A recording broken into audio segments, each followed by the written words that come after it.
I recently came over this breaking Cointelegraph news. Tholvum, the interim head of the CFTC, just declared that they are starting this new crypto sprint in order to implement Trump's crypto suggestions.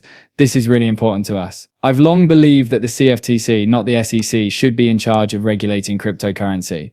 As regular investors, they have just been much more supportive of us. Of course, that was during the time when Gary Gensler was in charge of the SEC. Since he is no longer involved, I believe that everyone will be much more understanding of regular investors like us. To invest in cryptocurrency, we won't need to go through all those insane formalities to establish that we are accredited investors. Do you recall how near that nightmare we were in 2023 and 2024, man? The next generation of cryptocurrency investors should have the same possibilities we had when we first entered this market, which is why I'm so glad Gensler is leaving.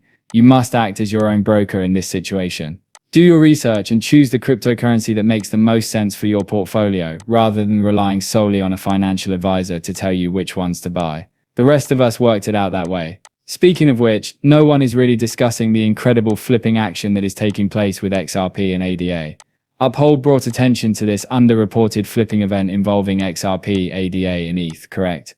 At least not during current bull run. I don't think ADA will flip Ethereum, but XRP is another matter. The question is not whether Ethereum will be flipped, but rather when. And to be honest, consider it. During this cycle, I believe XRP is going all the way to flip Bitcoin. That may sound crazy, but I really believe it will come to pass. The amount of money that will stream into these XRP ETFs is being significantly underestimated, even by JP Morgan. I think we'll easily see close to $20 billion, but they're only estimating about $8 billion. In fact, we might be looking at 4 times the initial investment that the Bitcoin ETFs generated. Right now, there is an absolutely ridiculous demand for XRP. Furthermore, the majority of investors are currently considering options much beyond Bitcoin. I'm still unsure about ADA this cycle, but it's undoubtedly beginning to gain some traction recently. The problem is that digital currencies aren't even the end goal. They only serve as a bridge to a much larger entity. A stable coin backed by gold is the true game changer we are moving towards. Take a look at this. To develop a gold-backed system that enables us to transfer gold swiftly, openly, confidently, transparently, and with trust, in order to eventually offer gold as a substitute for the US currency. I believe I know exactly what's going to happen next. We're going back to using gold backs. For this reason, central banks have been frantically storing gold during this weak market. Do you recall all of those announcements? They intend to utilize gold to support their digital currency, so they were acquiring as much of it as they could. Here's the worst part though. To move around those digital currencies with gold backing will still require a bridge. XRP is that bridge. For this reason, XRP does not require its own gold backing. When these gold-backed currencies begin to circulate globally, it will be the one redistributing all that gold value. Dom from Easy was spot on with this observation. Additionally, you can tell where people's focus is. 120k views in the first 48 hours compared to 1.2 M views.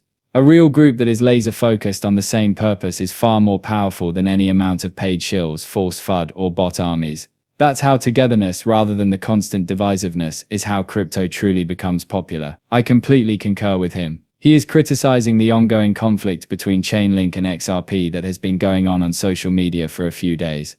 Additionally, it's getting worse. It was necessary for Matt Hamilton to intervene and correct the record. He essentially remarked, "Look, I don't understand why the Chainlink crowd is constantly attacking the XRP ledger. There isn't even a native chain for Chainlink. It just cannot perform the same tasks as XRP. These two items are entirely distinct from one another and have separate functions. They aren't even rivals. In fact, they complement each other flawlessly. Collaboration is key to smart money in the cryptocurrency space right now. Just take a look at the real situation." Brad Garlinghouse literally selected Chainlink for Arlo USD during his meeting with Lehman Baird. There is absolutely no fighting among the major actors. We retail investors are battling it out on X to show that our coin is superior to everyone else's. The actual builders, meanwhile, are hard at work collaborating to make this whole thing work. According to him, a system that can be overthrown with no obvious way out by those who value it more dead than alive is not the best instrument for the task, if your goal is to challenge the status quo and challenge long-standing interests. To be honest though, that isn't even the main issue. The true problem is that proof-of-work systems need to continue burning enormous quantities of value from their own ecosystem in order to be safe from wealthy individuals. Every day, millions of dollars are just given to power companies. In the end, proof of work is ineffective. David Schwartz was essentially pointing out that Bitcoin maximalists have been portraying the cryptocurrency as an anti-government, anti-bank, and anti-establishment movement for years. And see where they ended up. They are now pleading with the US government to purchase Bitcoin and save their lives. Over the past few years, we have witnessed a total 180-degree turn. However, XRP is a very different matter. David says it so well. Do you believe that a 51% attack on Bitcoin would be difficult for China or the NSA to carry out? Money is all that is required, and they can even short Bitcoin to assist with those expenses. But here's the terrifying part. The repercussions are entirely different. It's unclear how Bitcoin will ever bounce back from such a blow. It is not possible to just replace the proof of work algorithm and stop there. However, recovery is simple with XRP. All you have to do is swap out the validators to resume operations. It's that easy. You have all you require in regards to XRP. It's really quick, incredibly affordable, and incredibly safe. Don't worry about the drama or who is in charge of the mining. That is Bitcoin's worst nightmare. We are now witnessing the evidence that it is already far too centralized. This is serious. We are dealing with a real emergency. Currently, 51.4% of Bitcoin's mining power is controlled by just 2 mining pools. The entire network might be attacked if Foundry and F2 pool decided to work together, or if one just acquired the other. What's even more amazing is that Foundry USA just mined 8 blocks in a row. Anyone who knows what that means should be terrified. Even my most ardent Bitcoin supporters are becoming alarmed. For years I have been yelling about this. Bitcoin's centralization is harmful. The pricing and the network are essentially controlled by a small group of insiders and miners. This merely serves as additional evidence for my claims. And that's precisely why I believe that the original Bitcoin maximalists, or OG wallets, are finally beginning to sell their Bitcoin. Now that there is no means to spend them, the issues are so evident. They used to exaggerate how wonderful everything was, but people are now starting to catch up.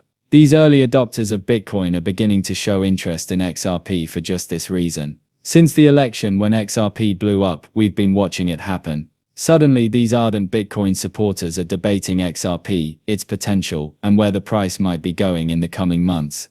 A significant change is taking place in front of our very eyes. And for that reason, I continue to think that XRP will eventually overtake all other cryptocurrency. This is intriguing now. This is the second time I've heard someone predict that, almost immediately, billions of people will have cryptocurrency wallets on their phones. The first person to call this was Charles Hoskinson. Take a listen. Wall Street is thrilled. A number of things will be tokenized. It will be placed on blockchains. That's fantastic. But the distribution will be in Silicon Valley. You know, Apple and Google want to make stable coins available in iOS wallets natively over the next few years. Suddenly 6, 7 or 8 billion people will have a cryptocurrency wallet on their phone. It will just be there. They don't even need to request it. Additionally, every single application, including Facebook, WhatsApp, Telegram, and others, will have access to APIs in the operating systems. Is it proceeding as you anticipated, more slowly than you anticipated, or more rapidly than you anticipated? I mean, I would have replied that cryptocurrency would be mature 8 years later if Kyle had asked me same question 8 years ago. In addition, I contend that cryptocurrency is not as developed as I had anticipated. However, I believe that a significant portion of that has simply been regulatory, which is impossible to predict. Many things have altered as a result of genius happening. It was practically unlawful for anyone in Silicon Valley, including many large tech businesses, to do anything useful with cryptocurrency, even 30 days ago. As of around 30 days ago, that is no longer the case. And I believe that this will become really big once those guys flick the switch. Listen.